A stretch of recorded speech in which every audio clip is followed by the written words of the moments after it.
Because you only get a single, fairly uncompetitive deck for free when starting on a Pokemon TCG Pocket, the developers have included something called rental decks. These are pre-made decks that you can unlock and use solely in solo battles against the computer, and the cards inside aren't added to your collection. They even go so far as to include a little symbol on each card in the deck when you use it, reinforcing the idea that these are rented and you have to give them back, and oh my god, why are the cards so sticky? The easiest rental deck every player can unlock is the Wigglytuff EX one. By clearing all 13 tutorials in the guide, you'll receive both the Wigglytuff EX rental deck plus the Wigglytuff EX theme deck list. The rental deck is usable right away in solo battles, while the theme deck list allows you to build that Wigglytuff deck assuming you have all 20 cards in your collection.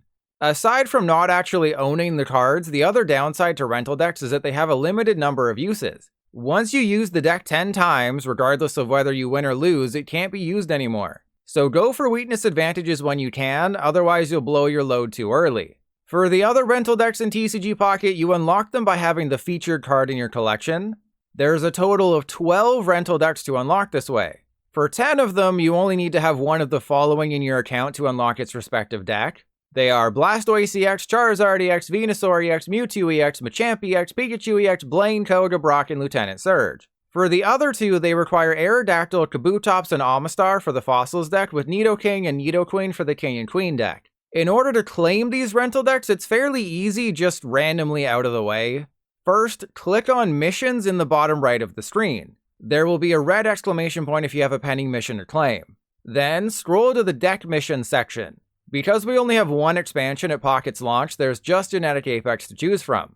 But in the future, you should be able to click the Expansions button to see other sets' deck missions. For whichever deck mission you've completed, click on it, claim it, and now the rental deck is added to your collection. For theme deck lists, it's the same story, except you need to have all 20 cards in your collection to claim the mission. If you don't have every card in that theme deck list, you can click on the mission to see what's missing. As an added little tip, if you see the yellow Wonderpick symbol next to a card you don't own, you can click on that card, click on Wonderpick, and be taken directly to that pack for a chance to pull it. Wonderpicks do rotate out, meaning the offerings will change regularly, so check back regularly. If Wonderpicking isn't available, the game will also tell you which pack the card can be found in. After completing your mission and claiming the deck, head over to solo battles, select rental decks before heading into a battle, and choose whichever deck you think will work best in that situation. As a reminder, the only use of these rental decks is to clear the solo battles against the computer. While you wait to build up a collection to make a competitive PvP deck, you can beat off the CPU repeatedly to earn experience for leveling up, pack hourglasses to open packs, and shop tickets to buy more hourglasses, thus growing your collection. While the auto battle feature is useful in the beginner and intermediate sections, overall the AI in Pocket is kinda dumb. The opponent's AI, meanwhile, will hold nothing back and destroy you, especially in advanced and expert battles. Those expert battles are no joke either. The second one sees your opponent running a deck with 2 Moltres EX, 2 Charizard EX, and 1 Arcanine EX. And the third one has 2 Articuno EX plus 2 Misty. It's brutally unfair. Because of the limited number of uses for rental decks, make sure you use them wisely. These solo battles have special battle tasks to unlock shop tickets in addition to the standard rewards. Many of them deal with specific types, so don't overuse one rental deck because it might prevent you from completing a task later.